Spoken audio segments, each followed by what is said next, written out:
Hey, what's going on, everyone? This is Tyler Dunn here with Jim Monis. Another episode of the Go Long podcast. You know what, Jim? We figured we'd get together here on a nice Saturday afternoon. What time is it right now? Well, for us, it doesn't matter for time. We're always ready to pop open, especially, I've been waiting for weeks. There it is. Optimonium, It's great to have you Hamburg back Brewing. in person, man. Tyler, I this missed feels you. it I feels missed good you. to be back. This is awesome. It's good to see that Hamburg Brewing is packed right now with people, and this feels a little bit normal. It's a Saturday. Yeah, we don't have football, but we have college basketball and NBA. Might be a Brooklyn Nets game tonight that I have my eye on, maybe 8:30 on ABC. But for the fans, Brooklyn Nets -4, wink, wink. Who are they But playing? This is a good one tonight. Dallas Mavericks. Luke. Luka's fun to watch. Dallas kind of stinks this year, though, right? But They you haven't know been playing what? well. The spread's only 4, which tells me, hey, Brooklyn's been hot lately, and national TV sometimes. Yeah. These superstars like to show up on ABC on Saturday night. So I got my eye on Brooklyn tonight. Love it. Love it. Yes, Jim is right. We're here at HBC, Hamburg, New York. Get on in, get some Hoptimonium. It's incredible. That 8.0 will hit you. It might feel a little higher than 8.0, but it's good. It's good stuff. And, it's crazy, isn't it, Jim? I mean, like, I'm sure you got it a lot as a personnel man, from your friends, from your family. What do you do in the off season? Well, there is no off season football. I'd get that question too. Like it never ends. This is what the NFL wants. They want to be in the headlines, 365, 24/7, and they've got to be loving all this quarterback drama, right? I mean, it's good for business. We've got stuff to debate, stuff to talk about. This quarterback's unhappy, that quarterback's unhappy. I don't think you can just take a broad stroke and say they're all right or they're all wrong.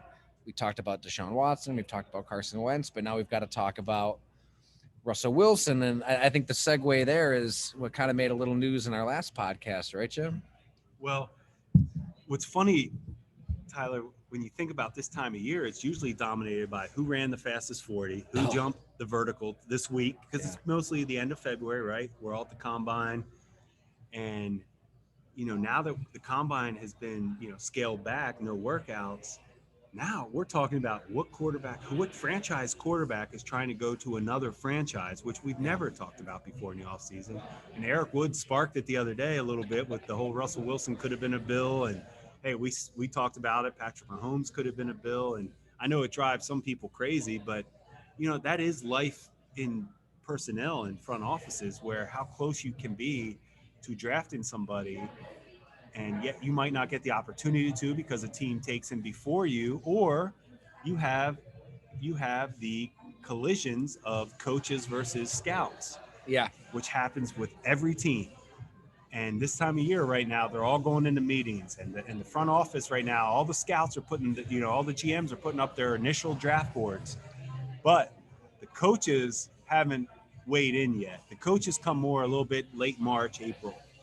And when you all get together, now the coaches come in and say, no, that guy's too high. We don't like him. Or scouts are like, coaches, no, he's too high. And the battles begin kind of coming up here late March, but every team has these battles. And when you hear Eric Wood tell those stories about, David Lee loved Russell Wilson, well, I can give you some stories where David Lee loved Christian Hackenberg, from Penn State, and wanted us to take Christian Hackenberg at Penn State, along with Greg Roman, and we didn't. Right. So just like we have misses, and I admit a lot of mine, we also do have hits, and coaches have hits and misses too. And that's what makes this whole draft process, I think it's why it's so popular, is fans watch football and fans scout and want to say that guy should be here and here. We're doing the same thing. And yes, we argue just like we argue drinking beers at Hamburg over whoever. It's not that different, right? Not that different. It's really not that different. You're just getting paid. We're getting paid for making bad choices or good choices. It's incredible. I mean, so that's a lot to unpack there. We'll get into it all. But real quick on the David Lee thing. Yeah. So for people who don't know, longtime quarterbacks coach in the NFL, Buffalo for that 2012 season, when obviously he loved Russell Wilson, number one on his board, as Eric Wood said. And please listen to that whole podcast if you get the chance with Eric. He was phenomenal. And David Lee had a number one, but also the equipment crew had the jersey printed. The name was on the card, and they drafted TJ Graham. So thanks, Eric, for that little nugget. But With Lee, what's wild, Jim, is he loved Mahomes in Cleveland. So he's in Cleveland. He's trying to convince those guys, from what I was told, to take Patrick Mahomes over Myles Garrett, over all these guys. And it's like you could think, oh my God, David Lee is this quarterback savant. Like, what a genius. And then, wait a minute. Yeah, he went to the Penn State Pro Day, right? And came back and said, we got to take Christian Hackenberg. I mean, it goes back to the Mariota Winston draft. Yeah. You know, we weren't going to take either one of them, obviously. We knew they were going 1-2. But, you know, I could, you know, and David Lee, it's just like I'm saying, coaches are just like scouts. Like, we all hit, we all miss. But David Lee, like Sean Mannion from Oregon State, he really thought he had a future. You know, he was pounding the table a little bit for us to take, not first round, but, you know, hey, and we didn't see that. And, you know, we moved on from Mannion. But we sent Greg Roman and David Lee to Penn State's Pro Day, and they came back. We would want him in the first round. And we didn't have those types of grades. We had 5th, 6th, 7th round free agent type grades on Hackenberg. We didn't like him. Now, obviously, Terry Pagula's a Penn State guy, and we were a little scared. I mean, they said this in front of Terry.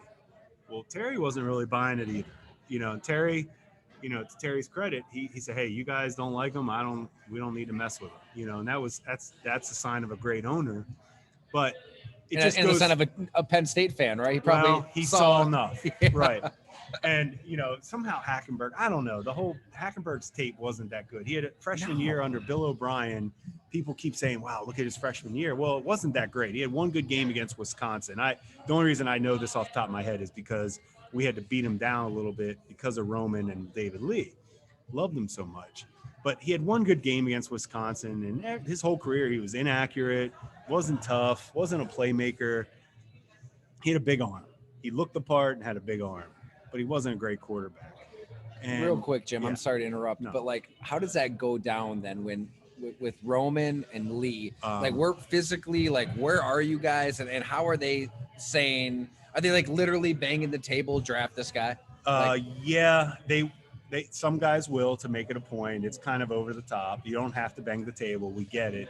But some guys want to do that, and we've all been a part of those meetings. But you do it in a respectful way where, hey, we don't tell you what plays to call on game days. We need you to back off on this one. Mm-hmm. We don't have anybody else that sees it the way you see it. We're just going to have to, hey, tough pill to swallow, but we don't see him like that. And it's hard, but that's the hardest thing to do, is because, yeah, we don't call plays. And guess what? On Sundays, the front office is sitting up in those press boxes, right? Why are they doing that? Why are they doing that? Criticizing the coaches. And on draft day, the coaches are like, why are we taking this guy? Why are we taking this guy? That's one. If you can eliminate that, you have a pretty good team, probably. I just remember being in that press box, and like usually if it was a road game, like, you know, when I was covering the Packers and then covering the Bills or any other teams, any other press boxes, like the road teams front office, they'd be right in there with the media. So I got in a habit, like if something bad happened on the field, I'd love to just kind of turn around and see what the GM's reaction was. And so like Ted Thompson, Green Bay, like stone cold, like no reaction ever, like nothing. But oh my God, like there's so many stories. I'll give you a good one. I'll give you a good one when it's miserable to be sitting with the owner. We're in London playing Jacksonville. I was there with you. Which was awesome. We should have got a beer out in London. What could I don't drink. I'm sorry, I'm just kidding. So I don't gamble either. But we're sitting there, and EJ had to start that game. That game was ridiculous. That game was insane. Just a ridiculous freaking game. When I tell you that leading up to that game, we were talking with the Pagulas saying, all right, this is a great game to evaluate. This is good for EJ. Like, let's see what we got in EJ. You know, maybe this will get him sparked again. Well, if anybody remember, and not only Bills fans will probably remember, but that first half was like, that was a disaster. It was hard to believe. And sitting with Terry during that first half, when I tell you, and if we had Doug on right now, he would tell you what he said. But Doug Whaley said, we felt like we went to the principal's office and we had to admit, Terry, we have to get better. Yes, you're right. He can't even be our backup. But then the second half came around. He turned it on. Things were happening. Yeah. And long story short, I think we should have won that game. I thought that call against Roby, we talked, it was a rough call against Roby, but that happens. I never want to blame. I hate blaming officials for games, and you can't do that. And it was a tough loss and an awful long flight home. But it really did feel like you were sitting with the principal and had to go through why you messed up. I'll take my punishment, and can I improve? Can Was you give he me a giving you a chance look, to? or did He wasn't happy. He had that look of like, guys, what are we doing?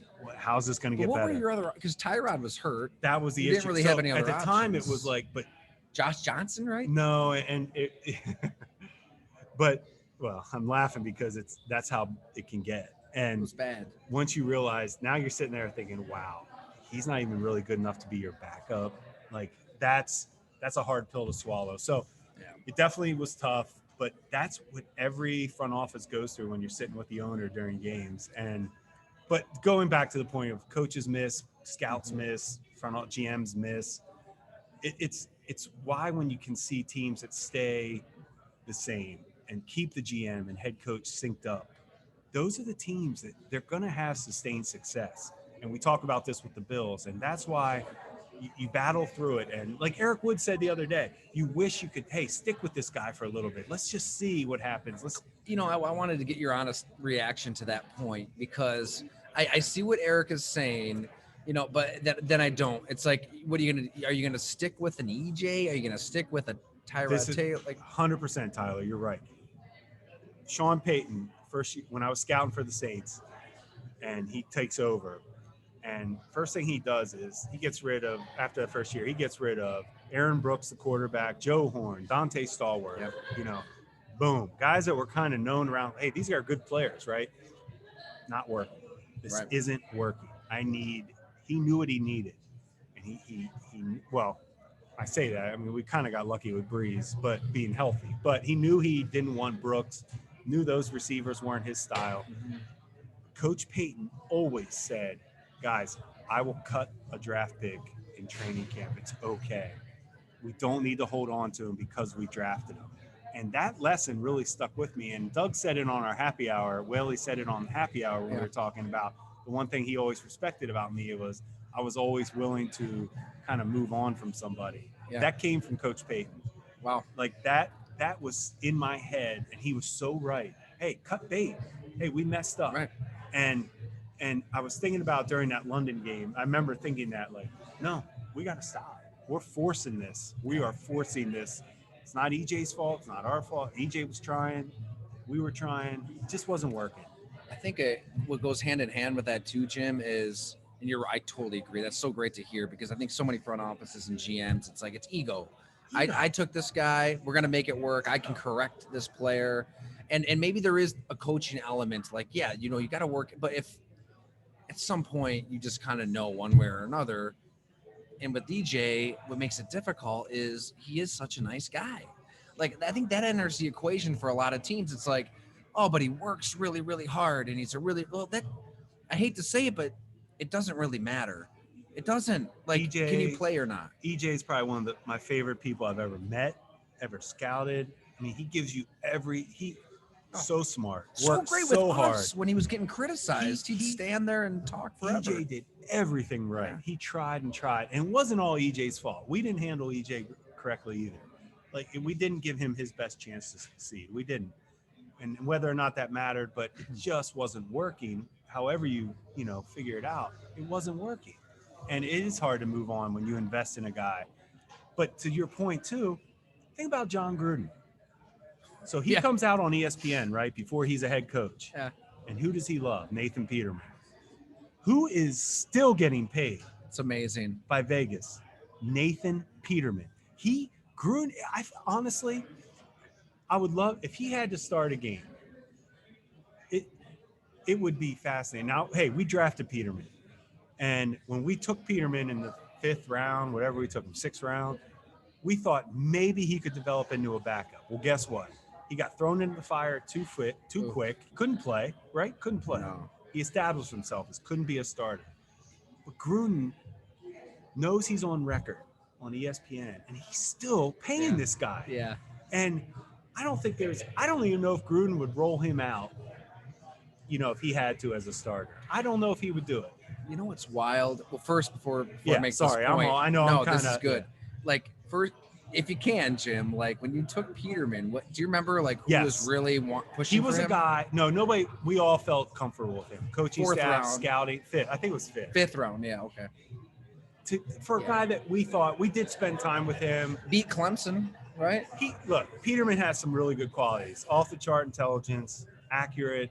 He does have physically he's limited. But I think what happened when he got thrown into the fire, it was too big for him. Yeah. And it just wasn't right. But we thought he could develop into a backup.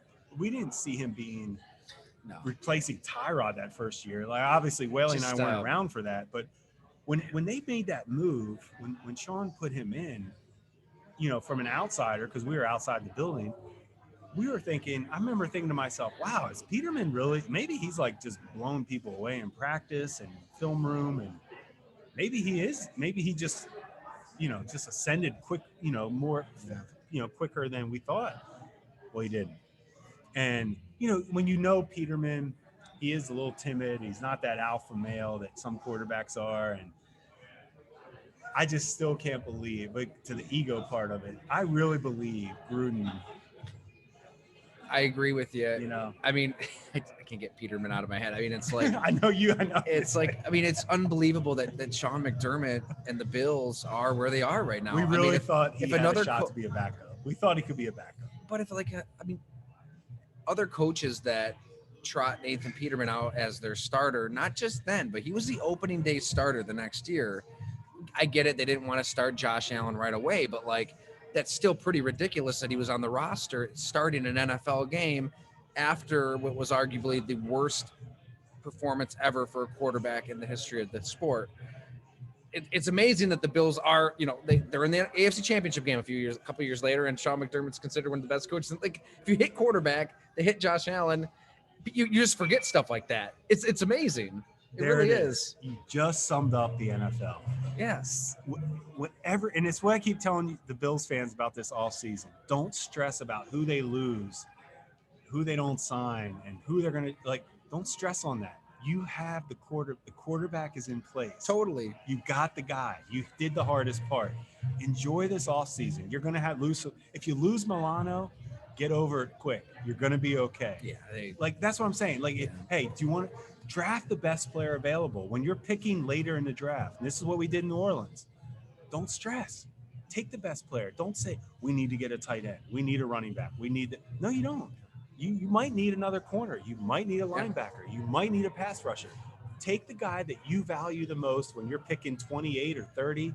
Take the guy you value the most. We took Mark Ingram. We traded up in the first round. After we took Cam Jordan with the Saints in the first round, we traded back because Ingram was still available, and we all loved Ingram.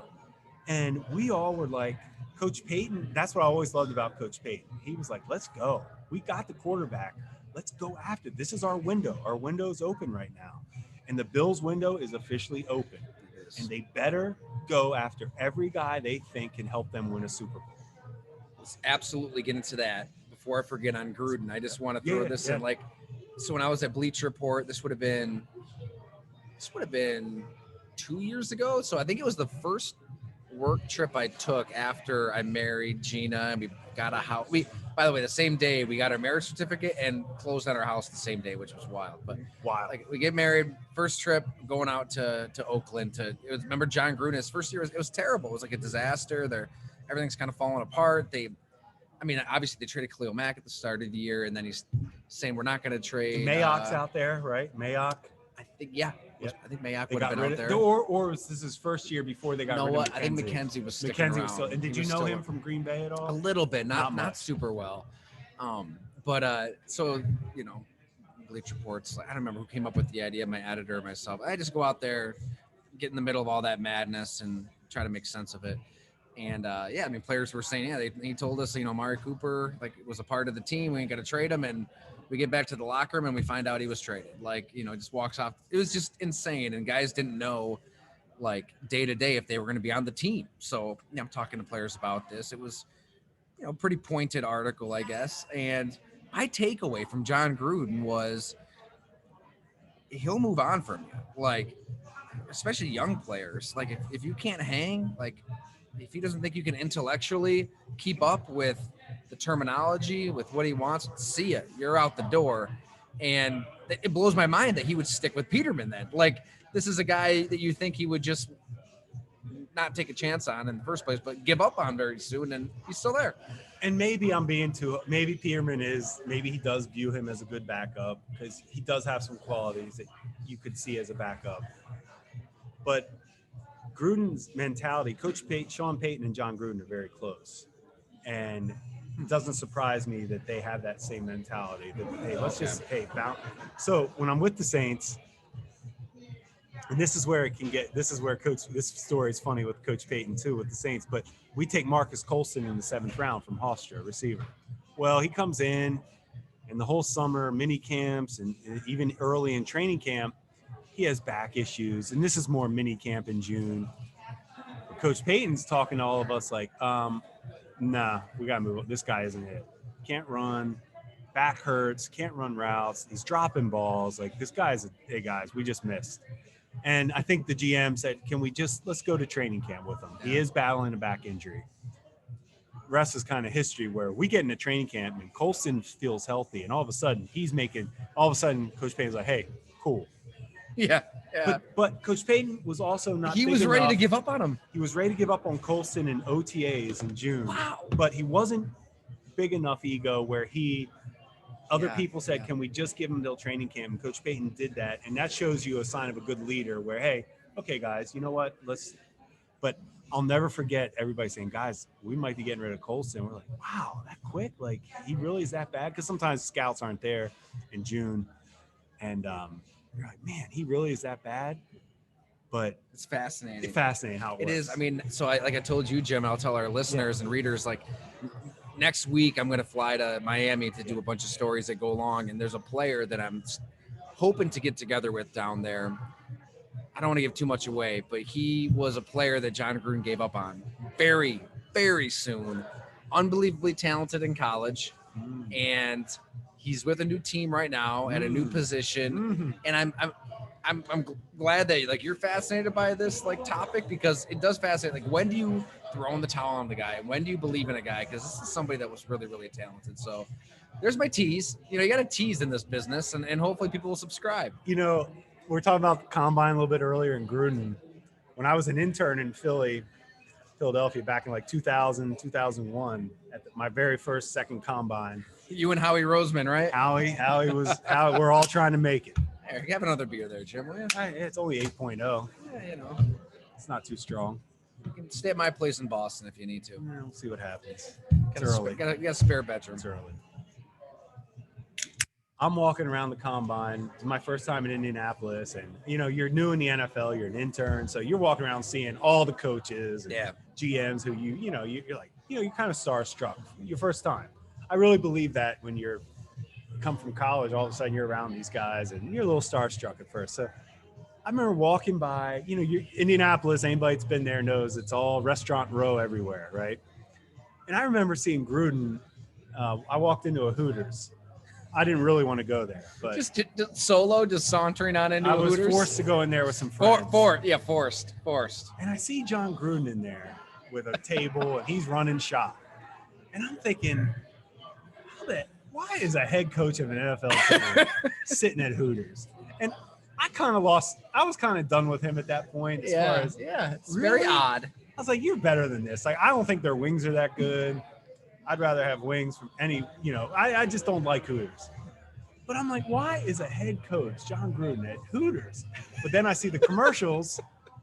Then I get it. Hey, man, it's all about sponsorship. And he started doing some commercials for Hooters. Okay. And I saw it when he was with Tampa. And it all started. Without that, though, that is very strange, But anyway, I was just talking about some of these coaches just have, we got to get into the combine stories because, like, people don't realize, like, this week it's going on right now, or would have been going on right now.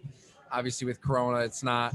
But man, I mean, the whole NFL world descends upon Indianapolis for 1 week. Scouts, coaches, media, the draft prospects, everybody, and it's wild. I mean, it's just a segue. Like I remember, Ike and Jonesy's is like kind of a, I guess you call it a dive bar. It's one of those like old school, shitty dance floors for the out older there. coaches. There were so many stories. I don't even, it's always hearsay, but you hear certain names of like some legendary coaches that are partying at Ike and Jonesy's with people who aren't necessarily their wives. Leave it at that. Blaine's, Yeah. Nikki The Blaine's cigar place. bar. Yeah, the cigar. I like Nikki Blaine's. If you don't wash your clothes at the hotel before you go back, your wife is gonna destroy you because you open your suitcase and it just smells like a cigar. Oh man, yeah. Kilroy's is a great spot. Staple. Great spot. I miss the camaraderie and the talks with agents and trades with other teams. So at the much combine. goes down that week. I'll tell you what doesn't go down. The news breaking, the transactions. Nobody everything. cares about the 40 times in No, the NFL. Nobody gives a shit about any of that. You get those on a printout when you leave the combine. When you go to the combine, when you're in the front office or you're a coach, you're going there to mingle, talk a little bit. I mean, yeah, we interview players for 15 minutes. It's like speed dating. We all called it. Guy comes in, talk to him for 15 minutes, leaves the room. Patrick Mahomes came in our 15-minute interview. Now, Terry Pagula didn't always sit in on these interviews at the combine. I can promise you he was. I sat next to Terry for that one. We were sitting right in the back of the room. He couldn't wait. And Mahomes was awesome. I mean, he was sharp. He was great. But his voice, if you ever heard Mahomes talk, when he left the room, the one thing we all kind of didn't know was like, wow, him calling a play in a huddle's got to be crazy. I mean, it's a little raspy. It's a little different than, just a little different. You heard what Travis Kelce said, right? What did he say? Super Bowl week, somebody asked Kelce if Patrick Mahomes was like like what's his spirit animal? Like what's his spirit? Kelce said something like, I think he's got a little frog in him. Perfect example. Which isn't that great? That tells you a lot about the Chiefs. Like here's something that like initially if me or you were to like throw that out there, we're canceled. We're done. We're finished. You can't say that. The team, like they just rib, like they bring it up all the time. They make fun of them. They all love each other. It's just a joke. Well, and that's what's funny. That was the only thing we really could talk about when he left the room because he was great. But you'll be surprised to see how some coaches, a lot of times you let the coaches conduct the interviews because you want the X and O. You really try. In those 15 minutes, you want some X and O stuff. But some coaches try to do that like hardcore good cop, bad cop where they want to show all your bad plays and, hey, I want to see how he owns up to these bad plays. And they try to come down hard on these guys to see how they react, which that's not something I ever thought was even valuable. It was one of those strange things to me, but you just take a step back. Is he a good player or not? That's all I really want to know. Is he going to help us win a Super Bowl? Let's take him. I don't care if he doesn't answer your question the right way at the combine. Some people probably do. But you wouldn't believe how some of these coaches, they come down with that. It's their time to feel tough and hard on a guy. Hey, you got arrested for your freshman year. You got a little underage in your dorm. Who the hell cares? Guess what? He could be doing a lot worse. Yeah. Like, I don't care if he got high. I don't care if he got drunk. Because guess who does? Every single guy in college, for the most part. I don't want to generalize, but I'm just saying, what are you really trying to get out of these interviews? And if you could just narrow it down to the X's and O's, and I thought we did a good job of that in Buffalo. Our staffs were all about, I don't care either. Good. Rex's staff was great like that. Rex is probably put that in the pro column, right? I like it. Hey, can you help us or not? Rex was the best. Rex was great like that. Like, can you help us or not? And that's really the mentality you need to have at the combine, and not, hey, why'd you get a DUI? Who cares? Kind of like that gotcha, moment. Who cares? You're 18, 19 years old. Cam Newton threw a laptop out of a window at Florida. Who cares? I mean, we've all been written up that freshman year in our college dorms. I remember, that we had to make flyers and posters and at St. John Fisher. I went to Syracuse after that. Syracuse was a little more lax than Fisher, but yeah, you're right. It's like, who cares? What blows my mind with the combine, there's so much going on nonstop in the morning to night and obviously at night. Prime 47 is the go-to spot. That's where a lot of team dinners, staff dinners. I mean, and they stay open until about 4 or 5 a.m. Like they just stay open. I don't even know if that's legal in Indianapolis, but they just, and everybody's there forever. But the story I wanted to bring up, Jim, was like, so I had a column at Go Long on this week where, we're very pro player on this podcast, right? I'm very pro player in the way I write all the time. One reason for that, and one reason I think that everybody out there should be rooting for the players this time of year to get every penny they can get, is there's so much shady shit that goes on behind the scenes. I mean, I think these teams are very quick, and that's why I'm glad we can talk about this, because you've worked in front offices your whole life. I mean, teams are very quick to throw their own players under the bus in more ways than one. And I'm not going to say which coach it was and if he was an assistant, a head coach for what team. I worked in multiple locations, and at Bleacher Report the last 5 years, covering the NFL as a whole, I've talked to coaches around the league, so people can let their mind wander as much as they want. But after a pretty brutal playoff loss for one team, a coach for that team said he wanted to get dinner with me and another reporter, and so we get this Italian dinner, and we're all drinking. Italian in Indianapolis. Yeah, I know, right? All right, anyway. It was good though. It was really all good. right, cool. Ravioli, lasagna, all that stuff. It worked. And I get to about 4 or 5 drinks in, all of a sudden this coach, I thought it was a chance to just kind of get to know each other, right? Like we're not the big bad media. You're not the big bad coach. Let's just hang out, get to talk about our families, talk about our lives. Like that's the kind of stuff you got to do. And little do people know, that's where a lot of stories are. That's what they're rooted in, whether they're feature stories or it's news. It's rooted in relationships. So I'm thinking, here's a chance to just kind of build a relationship, get to know each other. All of a sudden, this coach is just throwing one player under the bus after another player, like rapid fire. Like everybody, it was open season on his own team, and blaming all of these players for this excruciating playoff loss. And in the moment, I'm thinking, wow, this is some pretty incredible intel. Like, I'm going to be able to kind of incorporate this into my writing, into my the background knowledge of knowing. And it's not to say it was inaccurate. Like, it was a lot of good stuff. This coach was also a pretty big reason why this team lost the game as well. And in retrospect, over some time, you mature and you look back, and it's like, wow, he was literally just trashing his own team and his own players to us, so we would make him seem to be the good guy, then his own players to seem like the bad guys. And that's bullshit. That's complete bullshit. That's terrible leadership. It's terrible coaching.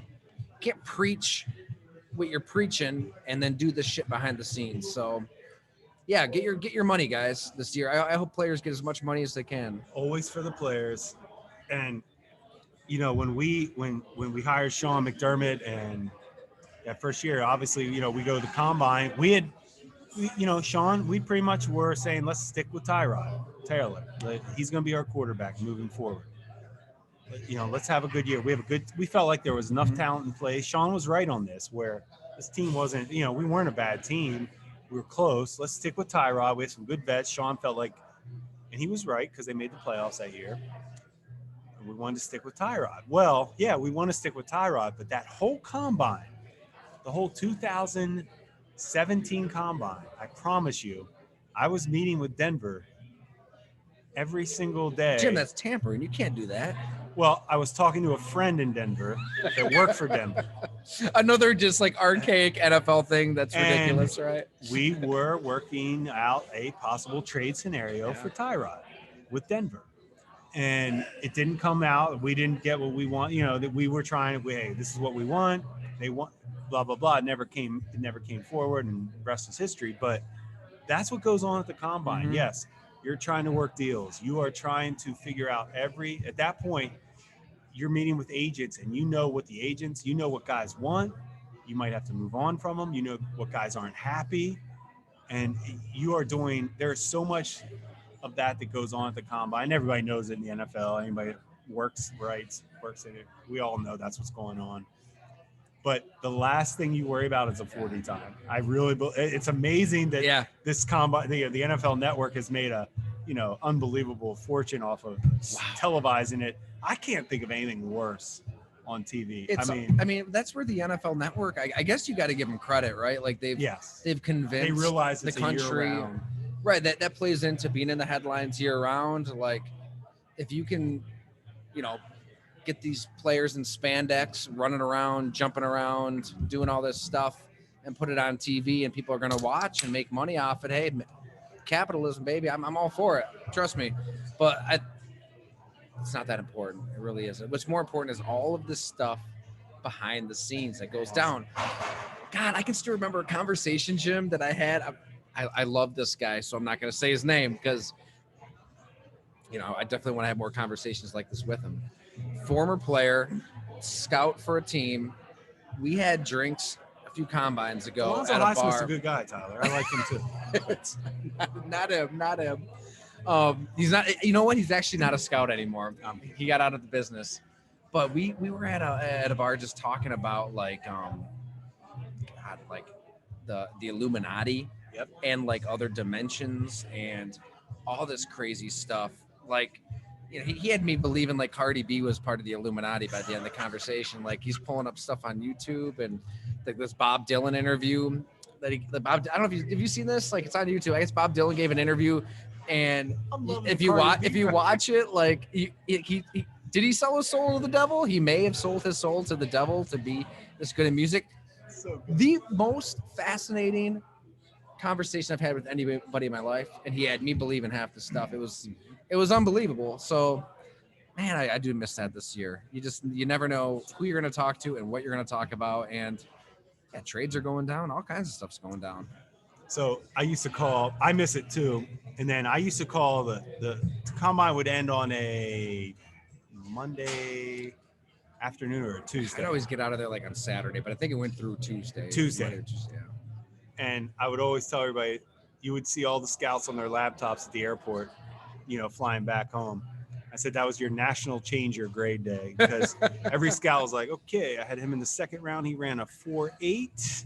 I'm going to lower him to the fourth round. I'm sorry about that. Like, that's what the combine can do to your head in the front office if you let it. So there are people who do take, some of that stuff does matter, right? If you blow it up, then you're all matters. There. I'm a combine pro day. Combines and pro days to me were always a good way to check yourself, to make sure if you see something out of whack, you should pay attention to it. Whether it was better than you thought or worse than you thought, just pay attention to it. Maybe go back and maybe make sure your boss knows if you're a scout, hey, I really thought this guy was fat. I really thought he was a playmaker, but shit, he's running 4.7. I don't know. Maybe we need to back him down a little. Anybody that comes to mind down those lines, Jim? Anquan Bolden is the number one combine guy. And I learned this. I was a young scout. I was in Philadelphia at the time. And our director of college scouting, Mark Ross, who works for the NFL Network right now. Fantastic. Does a great job. Best thing going to NFL Network. He is, if you want true evaluations of a player, Mark Ross is giving it to you every day on that network. I love hearing what he says. But I remember he ran, I'm not lying to you, at the combine, he ran a 4.8. And I didn't scout the Southeast. I was scouting the Northeast. But I heard about him. And I remember everybody looking around like, get him off the board, blah, blah, blah, blah, blah. Mark Ross didn't care. He was like, I'm telling you, I don't care what he runs. You won't find him drop a pass. Nobody runs better routes. Nobody's better after the catch. Nobody's tougher. And I'm sitting in those meetings. He didn't drop him. He kept him in the first round on our draft board. That's awesome. It's one of my favorite draft stories because I was still learning. When you're a young scout, you're a sponge. Sorry. You're a sponge if you're trying to learn. Yeah. And Mark, I'll never forget that. I'm like, man, he didn't budge. He didn't give a shit what he ran. And ever since then, I never cared about, I was like, you know what? Good. He said, look, don't run him on go routes. Yeah. That's it. Don't try to beat him deep. But guess what? He ran a 4.8. His combine was horrible. It was 4.7 or 4.8. It was alarmingly bad. think that's what I ran at St. John Fisher my lone college season. I mean, I can see why guys would want to take him off the board at that point too. And it would if you don't trust what you watched, you would question yourself. Yeah. Now, doesn't mean you shouldn't pay attention to it, because now what you need to say is, okay, maybe he's not a true game breaker, which you may have known anyway, but doesn't mean he can't play. Jarvis Landry was another guy that couldn't run. Jarvis Landry was slow. But I always think of Landry and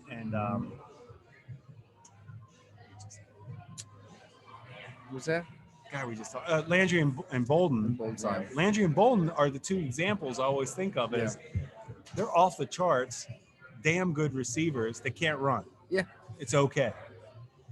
I love that, and it says a lot about Mark Ross to have that conviction and have the I balls always to like speak to give, up. I like to give credit when it's due, and he deserved that. Well, we talked about it before we hit record, so go as deep as you want to go, Jim. But like you mentioned, your first stop was in Philadelphia. Oh. Andy Reid. So he drafted a guy named Donovan McNabb, and maybe he didn't necessarily want to draft a guy named Donovan McNabb. So here I am. I come in a year after McNabb was drafted, but I'm lucky enough to be around. I'm in personnel as an intern, and I get to hear stories. Well, Andy Reid is a West Coast offense guy. Cade McNown played at UCLA, and same style of offense, same passion. Andy Reid saw him as the franchise quarterback. Well, Tom Modrak had the power at the time in Philly. And he's passed away now, but great man and great GM. But Tom Modrak had a belief in Syracuse quarterback Donovan McNabb, who at the time wasn't a West Coast quarterback, as you would know, as a fan, I'm sure at the time. I would assume you were following Syracuse football. Was that too young? No, they were good then. But so, he was, McNabb was a superstar college quarterback that didn't necessarily fit the NFL system. That was back, you got to remember, this is Bill Walsh, Mike Holmgren, Andy Reid. These guys come from the same tree. So that offense was kind of taking off then, just like now how the college's offense have creeped into the NFL. The West Coast there aren't a lot of black quarterbacks. Let's just say. Well, now that's a whole other volume. That's a whole other issue, right? This guy's running, can he drop back and throw from Syracuse and blah, blah. He's running around making plays. Even if it's subconscious. Mark Ross and Tom Modrak. Mark Ross was the director of college, and Tom Modrak was the GM, had the power at the time. They believed in McNabb, and they took McNabb. And that's the famous draft where the Eagles fans all booed it because they wanted Ricky Williams. But I do know for a fact that Andy Reid necessarily didn't have final say back then, but he also was in love with Cade McNown. And it goes to show you, it goes back to kind of what we spoke about earlier, where some coaches get it right sometimes, GMs get it right, and it can flip too. But it takes that staff, just to get it right. However you do it, whoever's in control has to get it right. And, Philly's lucky that McNabb was who he was. And obviously Andy Reid took over kind of a little bit later. He wanted the power and got it. But, I could go on with Andy Reid stories in Philly. We took Freddie Mitchell. Well, I can tell you that wasn't a popular pick. We had a trade. I think we had an ability to trade up to 16 to get Santana Moss, who I think that the scouting staff, Modrak and Mark Ross, wanted to trade up and take Santana Moss in Philly. But Andy Reid didn't want to trade up. So let's not do it. We won't go up. We stayed the course. We took Freddie Mitchell, who, he was a possession wideout at best at that point. He wasn't even, he was an okay player. Made the famous catch, which I will say he did catch the ball. But he wasn't a game breaker. He wasn't a guy defensive coordinators were game planning for. But another guy, he played at where? UCLA. West Coast offense. And that's where coaches and scouts sometimes can butt heads. I'm so fat. Imagine if Andy Reid did have that power at that point, and he did have final say. He's not taking Donovan McNabb then. Well, he's fired in 2 years. And then is Andy Reid and anything? We don't know. If they don't take McNabb, we might not know who Andy Reid is.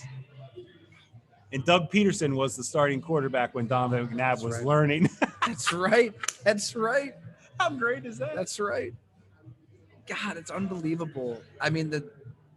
I think it always comes back to this on this podcast, right, Jim? I mean, that line between being a Super Bowl champion I'm telling and you, sitting here on a podcast with some schlub like myself, like it's so thin. It's paper thin. if Drew Brees goes to the Miami Dolphins, we in New Orleans probably draft Matt Leinart. You and I never meet.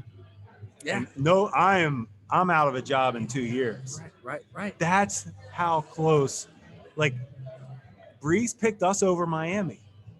So we get Reggie Bush and we do all this other stuff because now we got the quarterback in free agency. It's about nailing the quarterback. You got to nail the quarterback. That's and it. If you hit the quarterback, like everything around, it's like everything surrounds the sun. Everything orbits the sun. Like hit the quarterback, everybody's lives are better. Everybody's employed. Everybody's egos are just shooting through the roof. That's why Green Bay is laughing at everybody right now. Yes. Yeah. Okay. Did Aaron Rodgers, was he happy last year during the draft? We took Jordan Love in the first round. No, he wasn't. But guess what? Guess who's still going to be for Green Bay next year? Aaron Rodgers. Right. Guess who's not trying to get rid of Aaron Rodgers? Green Bay. All Green Bay did was take a guy they had conviction on, which you wrote about. This is why you are what you are. You wrote a great story. Green Bay took a quarterback they had conviction on. If he's good in 3 years, when Aaron's ready to leave, great. If he's good in 5 years, when Aaron's ready to leave, great. But guess what? We're not trying to get rid of Aaron. We're trying to keep our job. Totally. I love it. And that's where it pays to be a little callous. That's where it pays to be, just you don't give a shit about public perception. You don't care what they're talking about on First Take. You don't care if people are going to criticize you. You don't care if your starting quarterback's feelings are hurt, because it comes back to the quarterback. You do not want to be in the position where you're looking for a quarterback. If you can get that guy ready whenever Aaron Rodgers is going to retire or his skills decline or whatever, then you're ready to transition. I mean, if Jordan Love is really, really good, you're talking about 50 years of quarterback bliss. And you're not one of these teams that are resetting every 3-4 years. I don't get it. Like maybe it's because it's that Instagram, Twitter, Facebook mentality of we need that instant gratification. We need that dopamine. You know what I mean? Like as a human being, that you need that. You got to be excited right now. I need to be happy. Like everybody's so caught up in the now. Think big picture. It's okay. I can't remember in Buffalo, and I'm sure there was an article. I just don't remember it. I don't remember getting criticized for us drafting Sammy Watkins at the time. I don't remember anybody Sammy coming was the out. can't miss guy in that draft. I don't remember one person saying, why would they do that? And that goes to show it's hard. It's really hard. And Sammy around the NFL was regarded as a can't miss. And he's a good player. And injuries, we've talked about it. But it's that hard. And it's like you don't get criticized on that pick, but yet you get criticized on, you know what I mean? Like Green Bay's getting crushed for taking Jordan Love. Really? How do you know? Now, if Love stinks in 3 or 4 years, when he takes over and he stinks, all right, we can talk. But guess what? You had conviction, and you should be, I mean, I think that, the local media, with a few exceptions, great exceptions. Tom Silverstein is incredible, does an amazing job. Everybody should read his stuff out there. I think that it's a very Rodgers-centric approach to the job. It's, there's some passive aggressiveness coming from the quarterback out of that NFC Championship game. Seems a little unhappy. Boom, instantly surround him with talent. What are you doing, Brian Gutekunst? You're nuts. You're crazy. Like, no, they were 13-3. They were the number 1 seed. They hosted an NFC Championship game. They have talent around the quarterback. They have Devontae Adams. They have 3 legit starting caliber running backs. Marquez Valdes-Scantling, he took Carlton Davis to town that game. A good corner. Well, Bob Tunyon, I think he's got like the second best catch rate in the NFL. 8-9 touchdowns. Alan Lazard, very, very good. They all block. They block their asses off.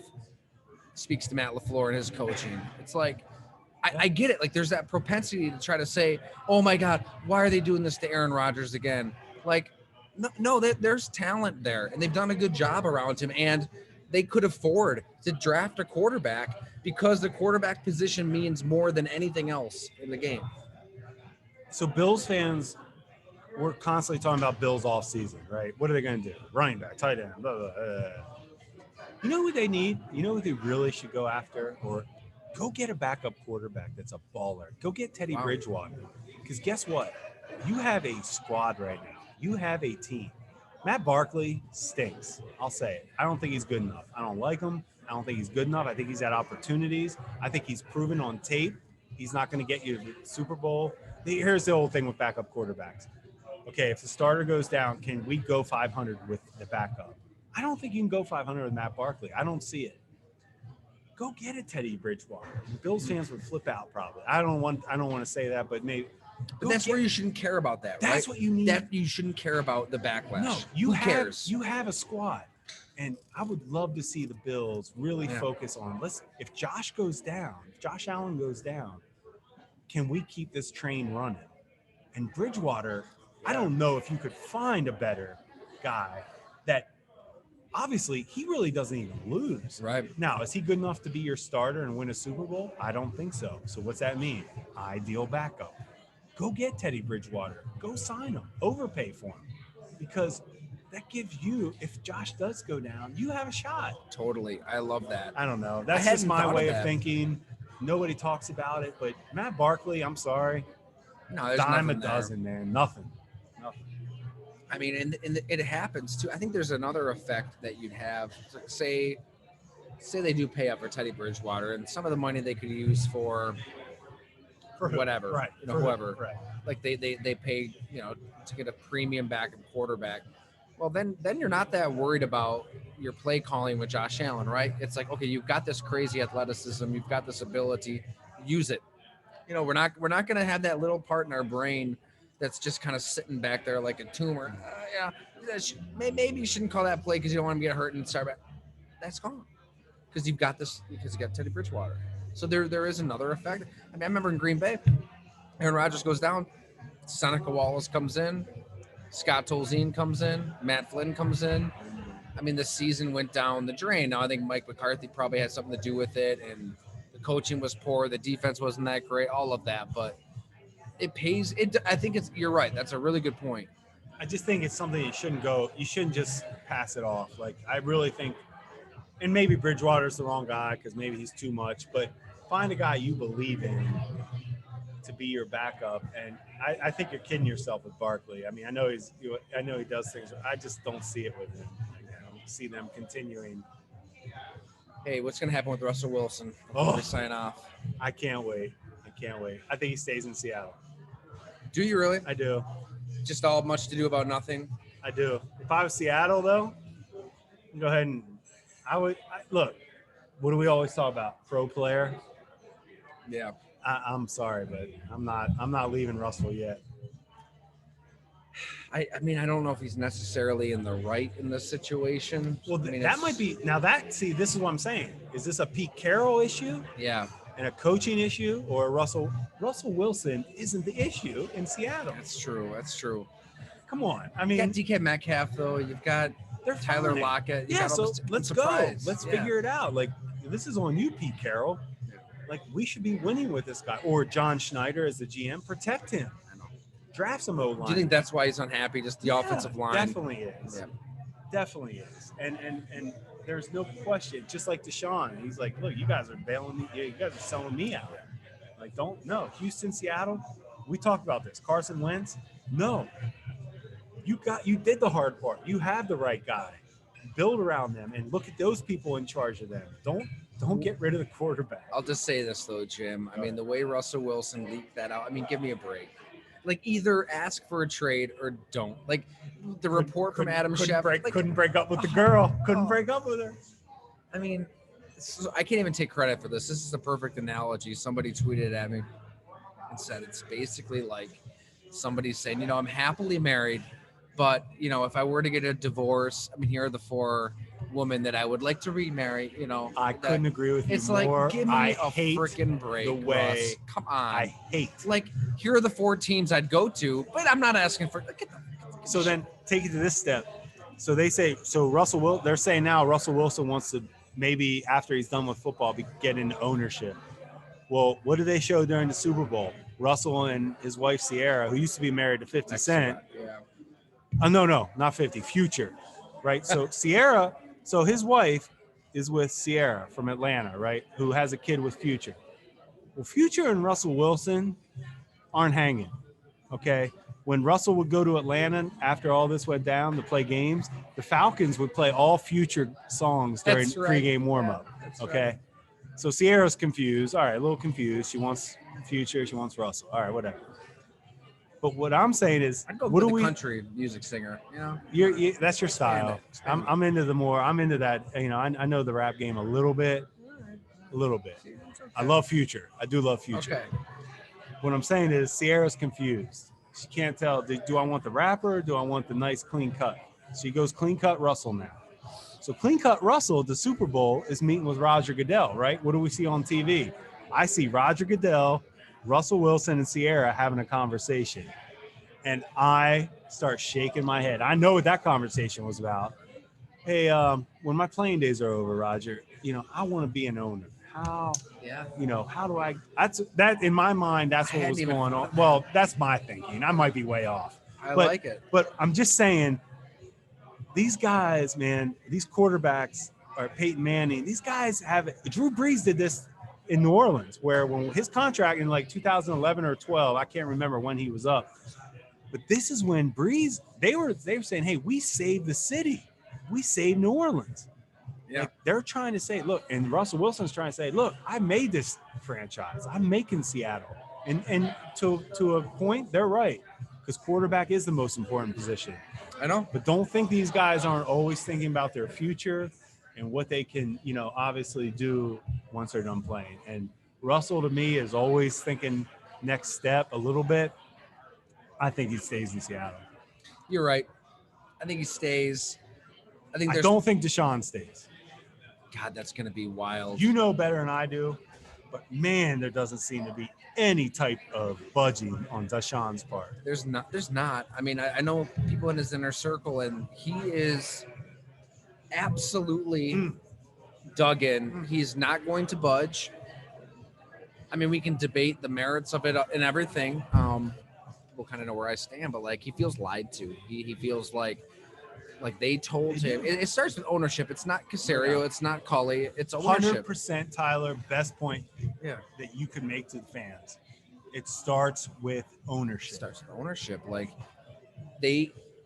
what I was told, Jim, is like, all right, when he signed that it started when he signed that contract. So when he signed that contract, they told him, like, yeah, you're gonna have a voice. Like, when we make big decisions as a team, you're gonna have this comes from ownership. It doesn't get much bigger than who are we gonna hire as our coach, who are we gonna hire as our GM, and he felt kind of boxed out. It wasn't like, hire Eric Bieniemy. It was, let's take a look at Eric Bieniemy, and they didn't interview him. They didn't really take his words into account. I think that it's bigger than the bottom line for Deshaun Watson, and he's okay losing money right now. He's going to lose a lot of money. I mean, I don't have the figures right in front of me, but like we're talking 20 mil this year, 27 mil, something like that. Something like that. Does he take it that far? I think he loves the game so much that it's hard to imagine him missing an entire season, but who knows? I mean, I think he's going to push this through the offseason, toward training camp, into training camp. We're going to see. When the owner of the Texans said that the players are inmates when they were kneeling for the anthem, is when he lost, when the Houston Texans lost Hopkins, Watson, and probably a lot. Dwayne Brown went to Seattle, left tackle. When he called them inmates. And I get that it's an expression, inmates running the asylum, but you can't, that's a lack of self-awareness. Right. And I promise you, that's when it all went bad in Houston. It's bad. It's very, very bad. And it should be, because that comment was pathetic. Yeah, it was. Sorry. It was. It's. So here's the thing, though. They're not taking calls. They're not placing calls. And the trades are right there to be had. Like, it's such an easy out for Houston. Like, your team is trash. You have nothing on that roster. Like, what a better way to restart things than to trade this asset that you have? If Deshaun if he is really, hey, it's $20-some million if he doesn't play. I mean, look, if he's that gutsy to sit out, Houston needs to say, I got to do right by you. You're right. I got to trade you. Well, we got a lot of questions here on Twitter, Jim. Let's do it. Let's get one. Let's wrap get a it couple. up I here. like it. Let's wrap it up. Let's see here. All right. And thank you, everybody, for listening, for reading. Man, you name it. All right. Let's see. This is from Jim Eimer. Jim, appreciate you. Is there pressure on the front office to not draft a quarterback when there is already an incumbent quarterback from the prior season? As a Bills fan, they passed on quarterbacks over the years to sell their fans on the likes of Trent Edwards and Ryan Fitzpatrick. How much does selling a message to the fan base play into it? Great question. No, you should never pass on any player that you think can upgrade you. So if it is quarterback, you should draft that quarterback. And if you passed on a quarterback because you had Trent Edwards or you had Ryan Fitzpatrick, then you as a GM you're wrong. Now, if you're the Saints or if you're certain teams over the years where you had a franchise quarterback and you might have, okay, hey, this quarterback's available versus this linebacker or this pass rusher, you should take the pass rusher, because you have Drew in place, he's under contract. But I really do believe if your quarterback is the right guy, that's the only time you really should pass on a quarterback. But if you love a quarterback, take him. Always take him. Love it. Because that was really a problem in Buffalo.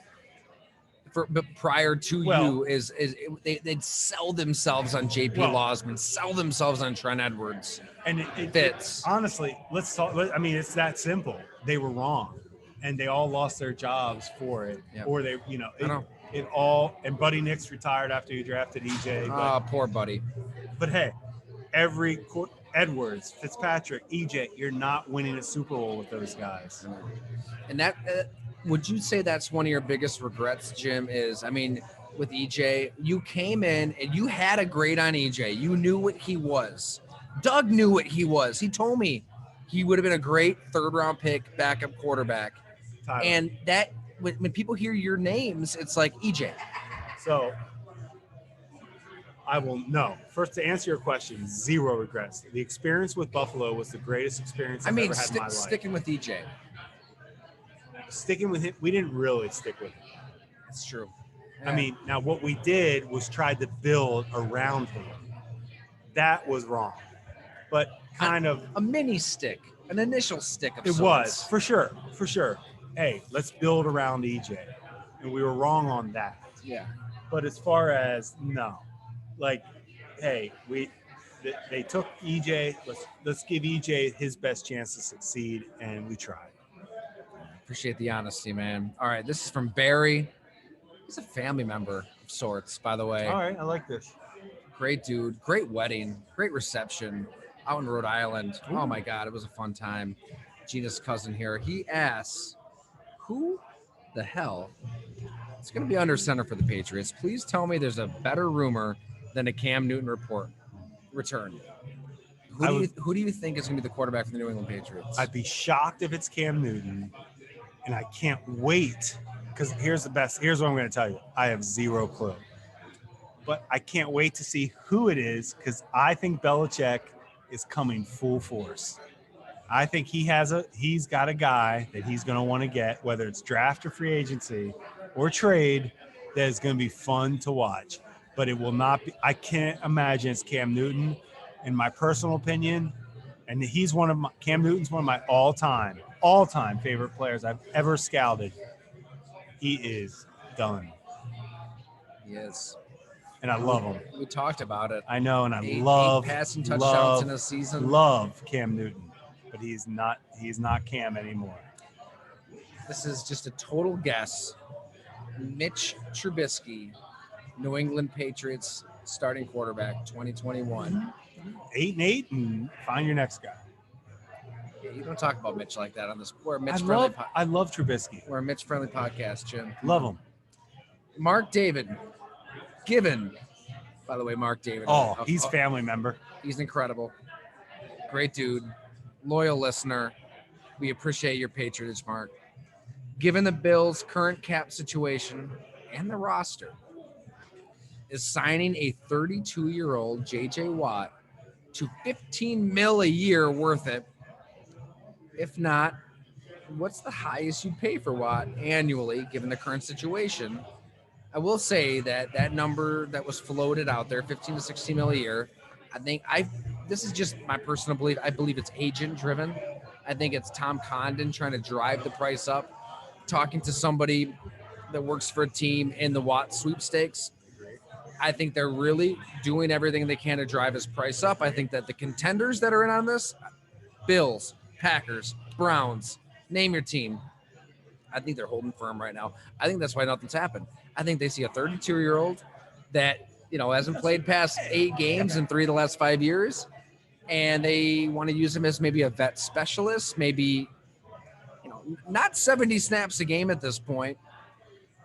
And I think that J.J. Watt is approaching free agency like he's the J.J. Watt who wrecked the NFL in 2014, 2015. And if he's expecting that kind of money over a long-term contract, he's going to be disappointed. If he wants that kind of money for a bad team, maybe he gets that. Does J.J. Watt go to a bad team, Jim? Or does he take less money for a good team? If the Bills don't get Watt, don't be upset, because he probably got overpaid from somebody else. I feel like the Bills won't overpay for Watt. Right. I do the way the Bean seems to do things. I don't see them overpaying. They haven't. They've done a nice job in free agencies, and I don't think they overpay for Watt. Get him at your price, great. Don't overpay for that guy. Yes, it's fun to have him. He's not going to make. He isn't going to be the difference maker for your Super Bowl. I'm really torn on Watt because I feel like, no, he is absolutely not Reggie White. He could be Julius Peppers. He could be Peppers at 34, 35, 36, making plays, forcing fumbles, getting sacks, an interception here, or some tip balls. It's good. And, it's good. What is that player worth? Look, Peppers could have been that guy that put Green Bay over the top in 2014 if he isn't telling Morgan Burnett to slide after an interception when the Packers are up 19-7 with 4 minutes left. Oh my God. But anyways, the key is don't overpay. That's don't really overpay. the key. Don't I'm not overpay. disagreeing. Watts definitely still has value, but make it your value. And that's the hardest part. You gotta cut. You can't go over your value. What would you pay for J.J. Watt? Not what you just said. I mean, you're probably, I'd go like 12 loaded with incentives? 13? I'm not a huge Watt guy. So if you're a team like Buffalo, then how do you, Fix is a little bit strong, but the pass rush wasn't good enough against Mahomes. How do you get that better? And we talked about that, and you do need some dogs. And we talked about Ngakwe, who I'd be okay. I like the edge stuff. I think the interior guys, I know those guys they're fun. They're hard to find a little bit, but I don't think you should overpay for those interior guys. But I think what you're getting in Ngakwe. He's a little younger. I'm okay with him.